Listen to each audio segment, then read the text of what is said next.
Hey everyone, I'm back with another video.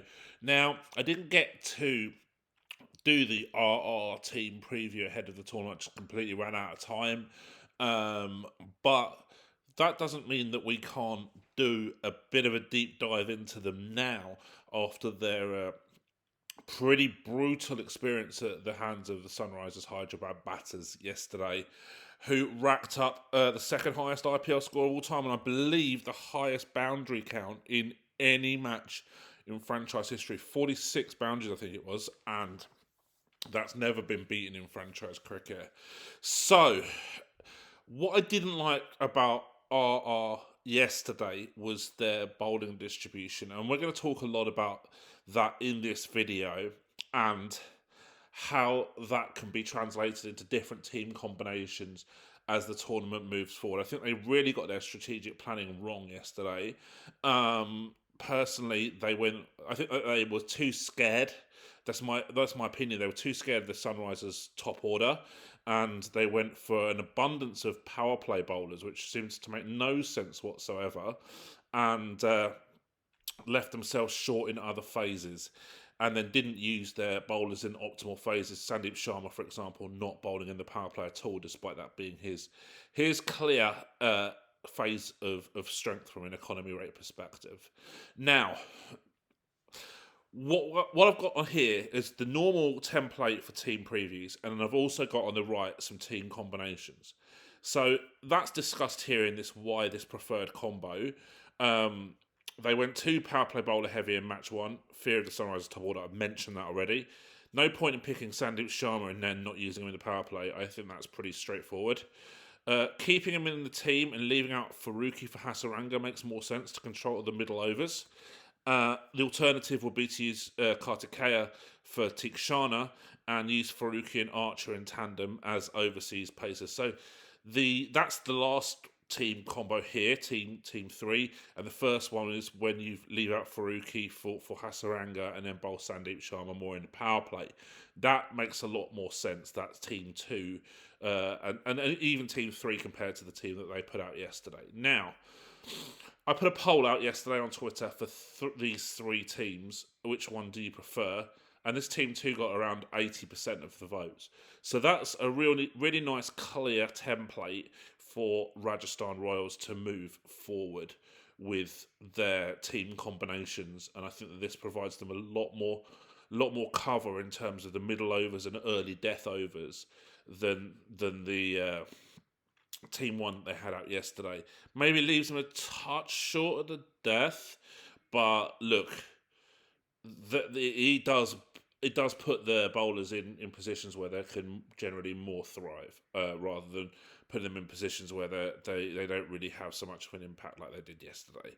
So, going through, there was a bit of a debate as well about Nitish Rana, Rian Parag's batting position, but for me that's an inconsequence. You can mess around with that. You've got one left-hander, you've got one right-hander. You can play around with those combos depending on your position, whether you want left, whether you want right, left, whatever kind of batting combos you want. I don't think that's a major issue. They've both got pretty similar phase stats, as you can see here. Nitish Rana's got more stability in the power play, but Parag has more in the middle overs, which is why I went for that Rana three, Parag four. But it doesn't really matter. I think people can sometimes get a little bit too hung up on that type of thing and like who's batting in exactly what position. And those 3-4 spots is something that you can probably work out in game, depending on who the opposition are and the fall of left-hander or right-hander open in the batting.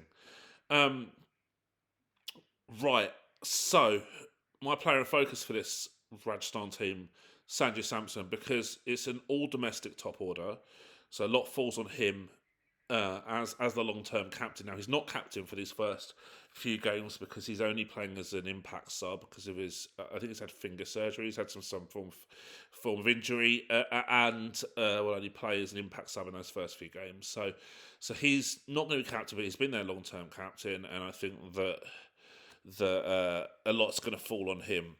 Now, if we look at their bowlers, you can see here that they've got this oversupply of power play pacers. They've got guys like Archer, Deshpande, Sandeep, And then even in the squad as well, they've got Yudhvir Singh Charak and they've got Akash Madwal as well.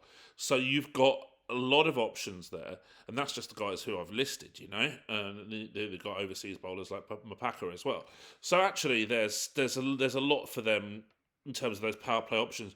But I think this is where perhaps their recruitment's gone a little bit awry, and they focus mainly on those power play bowlers rather than looking at bowlers who can contribute in other phases as well. Has their, I know they're quite analytics heavy, have their analytics overvalued power play bowling performance and they've left themselves short at other phases. So, for example, Deshpande, Sandeep, the two other pacers here as potential impact options all have economy well over tens at the death. Archer's is probably not that. This data is from 2023 plus, and more recent data is probably higher for him in that phase as well. That's a big problem. You might need to have Hasaranga or Tikshana bowl in those an early death overs, maybe over 16, over 17. But the problem is that Tikshana bowled 3 overs, I think it was yesterday in the power play, so you can't spread him too thin. And I think not playing a second frontline spinner was a massive mistake, especially one with Hasaranga who lengthens the batting and adds a lot of balance to this squad. Strengths of this squad. Jaiswal, Sampson and Parag are excellent domestic batters. Definitely think the jury is out on Rian Parag's captaincy after yesterday, and I'll probably be hoping that Sanju Sampson gets available to play the full match sooner rather than later. I think otherwise they've got a strong batting group against opposition pace, less so against spin. Tikshana and Hasaranga is an excellent spin duo, but it disrupts their team combo when playing them together. Now, this is where I think that their inflexible approach about Shimmer and Hetmeyer at the auction and retentions has cost them a little bit, because they were almost, it felt to me that they just didn't want to lose him. They lost Josh Butler instead. They lost Yuzi Chahal. They lost Ashwin. They lost Trent Bolt. Now that's a huge blow for them in terms of the players they've lost to other franchises via their not retaining them. And I think Hetmeyer would not have been my priority retention among the guys that they left out. I think for example, Josh Butler or Trent Bolt would have been and maybe even Yuzi Chahal, because now they're having to go with overseas spinners. Those would have been much more of a priority retention for me, because I could find you like five domestic finishers from side Mushtaq Ali Trophy who would probably do fine. I can't find you 5 high quality domestic pacers, and I can't find you 5 top quality spinners like Chahal either. So look, there's maybe they didn't understand the scarcity of resources argument there with Hetmeyer, and I think that actually, as well as having those 2 overseas spinners, is cost them in terms of how they structure up flexibly. And as I said, they've got strong power play bowling, but they need to ensure the players are using their right roles, which they didn't do yesterday so much. It was so strange to see Sandeep Sharma not bowling in the power play and then using 3 spin overs instead. I really feel that they probably were very, very preoccupied with using Tikshana as matchup options against the left-handed top order of Sunrisers. But, as I said in their Sunrisers preview, Abhishek Sharma is like one of the best players at spin in the whole comp, probably the world. So it kind of negates that matchup, I think, and maybe was that simplistic planning from RR, thinking, we'll put the off spinner on against the left-handers.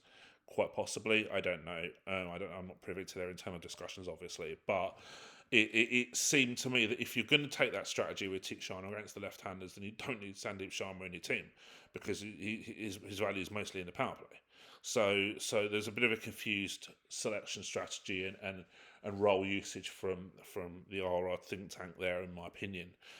Weaknesses: power play batting that's thin. If Jaiswal and Sampson get out, you can see here they've got great numbers in the power play, but no one else really does, and that's a major issue. Death hitting is reliant a lot on Hetmeyer, as you can see here. He's any one of these death hitters who strikes at like 180 plus. I actually think that Hasaranga could be almost used as a bit more of a pinch middle order guy, if that makes sense, like a 4, 5, maybe even a 5 in some circumstances, and lengthen the order to to push Jarrell or Parag or Hetmeyer down a little bit in terms of their entry points, which I think makes sense because they often thrive in later entry points. Lack of domestic spin options we've discussed, and the death bowling is a huge concern we've also discussed.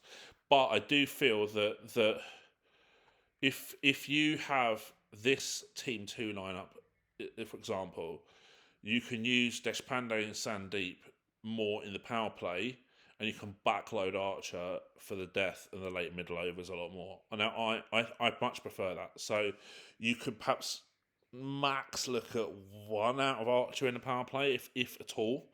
And when his numbers are not great in the power play, look over the last couple of years. So look, I don't think that's necessarily the best usage of his strengths. So if you could use maybe four to 5 overs out of these 2 guys at the start, and then use Tikshana as another option in the power play for maybe 1 over 2, and maybe 1 over from Archer. I think that makes much more sense from a power play over usage combination, and then you can backload Archer like Mumbai Indians have often done with Jasprit Bumrah, really holding back for the late stages of matches, and I think that makes a lot more sense. So, for example, Archer could take, out of say the last 5 overs, Archer's going to take 2, maybe you might even take 3 out of the last 6. You could possibly get 1 more out of Tikshana or Hasaranga as a spinner, and then you might have to throw the ball to, say, a Sandeep Sharma for 1 at the death as well.